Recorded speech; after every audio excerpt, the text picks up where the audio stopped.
So when it comes to Israil Madrimov, many folks are debating on if he's a worthy opponent for Terence Crawford. And because many don't know anything about him, we hear a lot of things like, oh, he's a nobody. He's too big for Crawford. He only has 10 fights. He's gonna KO Crawford. This is easy work for Bud. You know, every opinion that can be thought of, up and down, all around the board here. And although we all can agree that this Madrimov favors former middleweight champion Gennady Golovkin, there's really no accurate assumption other than the motherfucker looking like a clone they created in a lab somewhere. But when analyzing if Madrimov is actually a worthy opponent and if he actually poses a legitimate threat to Crawford, at first glance the perception for most would be that this fight could play out a lot like Crawford's 2019 bout with Mean Machine.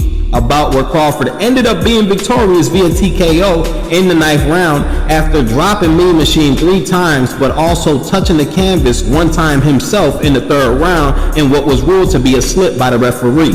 It seems to be a go-to template when breaking this matchup between Crawford and Madrimov down. But when using the eye test, it's clear as day that that isn't the case, and it's really not that simple. You see, it doesn't matter if Bud was hurt by Mean Machine or not. And it doesn't matter how identical Israil Madrimov is to Triple G. The fact of the matter is this: Israil Madrimov is not either of the two, and he's actually a very awkward fighter with better movement than both of those guys. He has better footwork, better head movement, a more consistent jab, and can also switch just like Mr. Bud Crawford himself. Madrimov is also a lot more poised and calculated with his attacks. Yeah, it's evident that the guy could crack like Pookie from New Jack, but he isn't this rock'em sock'em fighter the way it is presented in his highlight reels. He picks his moments very strategically and only becomes over-aggressive when he knows he has his guy in trouble. Not the greatest defense, but definitely no sitting duck the way most believe. The guy has some skills and is agile enough to make things very tough on Crawford. I mean, till this day, Bud says the smaller Gamboa was his toughest fight, and we all know guys like Sean Porter and Jose Benavidez gave Crawford a run for his money, which says a lot about Crawford, who adjusted on the fly and ultimately stopped all 3 of those guys when shit seemed to be neck and neck. But with that being said, to the fans who are pulling for the underdog and believe Madrimov will upset Crawford on Saturday with expectations of a KO, I'll be the first to tell you, you ain't crazy at all. I can actually see a situation where Madrimov not only can hurt Crawford, but if he gets Terence Bud Crawford in trouble predominantly with that looping left hook, it could very well be London bridges for the boy Bud. And I say that because in my honest, humble opinion, if Israil Madrimov were to stun Crawford, I don't see a situation where Madrimov lets off the gas and allows the fight to slip away. I can see the man getting it done right then and there on the spot because that just looks to be in his nature. Now, in an ideal world, the people who are rooting for Madrimov would pretty much like to label this the Paulo versus the Russian. And even though I understand the concept of that analogy, the problem with all that is Crawford is perceived by many as the best pound-for-pound boxer today. And as much as haters would like to downplay his resume, it's no secret that when using your own 2 eyes, Terence Bud Crawford is the real deal. No, it's not a gimmick and it isn't luck. The boy can fight and he knows exactly what he's doing when he's inside that ring. Bud is truly a badass, and as badass as a boxer and technician that Crawford is, Crawford, like Mayweather, has a style that is enigmatic. But because Floyd was defensive-minded first and is arguably the best defensive fighter of all time, second to maybe only Pernell Whitaker, one thing Crawford's style has inferior to Mayweather's style is that Crawford is a lot easier to hit. He can be touched, especially on the outside, which is why I can see a scenario and a path for success if you're Israil Madrimov. The thing is, because Crawford's style is enigmatic, people have to understand that this is why TC can flip the switch and get guys up out of there the way he does. He has a gift. And more times than often when it comes to Terence Bud Crawford, you have to be mindful that he's unpredictable, meaning you have to expect the unexpected, especially if there ever comes a time in a fight where Bud appears to be in trouble, because the truth is, as game as Madrimov is, as much as there's supposed to be a size difference that doesn't really seem to be the case as of late, as unorthodox and skillful as Madrimov can be, I believe that Madrimov understands that he too has to be careful when it comes to Crawford, because Madrimov does have some bad habits that can be exploited at any moment. Like for instance, the head feints. Madrimov loves to set opponents up with head feints, and he's actually very impressive at it. But it's like they say, sometimes your greatest attribute can become your weakest flaw, and when your opponent is Terence "Bud" Crawford, a guy with an in-ring IQ that is next level, a guy who specializes in counter-punching, presumably in between punches and during exchanges, bad habits like those can be tailor-made for Bud, especially if he chooses to disrupt your movement with his own jab or just use his speed to counter you coming in.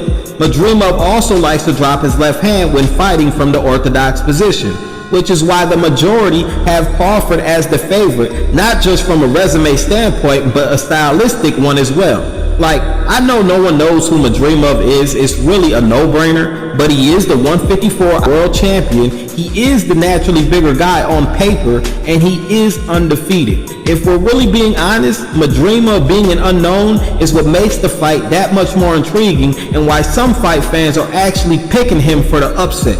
Not gonna lie, ever since this fight was officially announced, I've been having a bad feeling that this could end up being an upset, a feeling that for some reason I can't seem to shake for a damn thing in the world. And I don't know why, because Crawford more than likely should win this bout. That's the thing though, even if this feeling that has me placing a side bet to cash out on the underdog is still lingering, the thing about feelings is, sometimes they can be deceitful. They love to turn on you. And after Thursday's press conference with some of the comments coming from Team Madrimov, I've come to the conclusion that Team Madrimov believes this fight will go the distance. It sounds to me like they're expecting it to go to the scorecards. Now that doesn't necessarily mean that it would be a 12-round bout, but it was stated and translated that Israil Madrimov is calling for a fair fight from the referee and mainly the judges.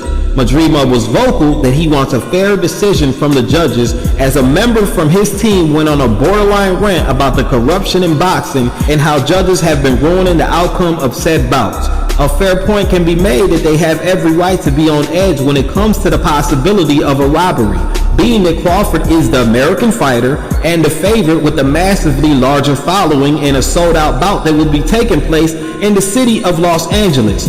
But of course, if you're a Terence Crawford fan, the initial reaction would be that Madrimov's team is already making excuses in the event that Crawford defeats Madrimov, which lets me know one of three things. 1. Israil Madrimov and company expect Crawford to come out and box rather than make this a firefight. 2. This is just the old okey-doke / psych job coming from Team Madrimov to get Crawford comfortable going down the stretch. And 3. Israil Madrimov is letting it be known that he's ready for a 12-round fight with Bud and is basically giving everyone a heads up that he is indeed coming in there under the same circumstances as Crawford himself to win, whether that's by stoppage or decision. Now, no one is expecting Madrimov to get a decision over Terence Crawford.